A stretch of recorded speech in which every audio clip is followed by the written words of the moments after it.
Unë nuk kam dhe s'kam pasur kur lidhje me korrupsionin. Shty, prit, por koha erdhi.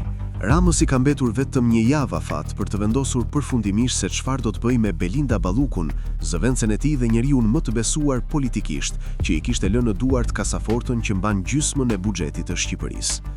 Pyetja është nëse do t'ja dorëzoj spakut me pranga në duar apo do të refuzoj kërkesën e institucionit të akuzës.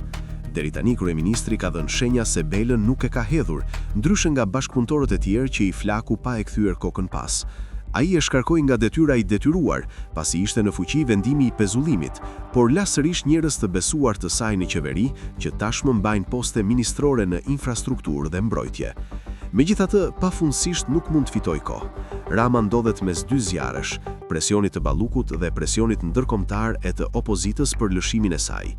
Të njëjtën e ardhshme konsiderohet dita vendimtare. Vendimi mund të jetë marrë në kokën e tij, por ende nuk ua ka shprehur deputetëve që për të janë thjesht karton jeshil apo të kuq sipas rastit. Nëse Rama e lëshon Belën, ai rrezikon pasojat politike dhe presionet brenda vetë PS-s, ku grupime po tregojnë forcën e parasë së korrupsionit të përzier me atë të krimit. Nëse refuzon kërkesën e SPAK, atëherë përballet me faktorin ndërkombëtar që deri tani e ka quajtur reformator.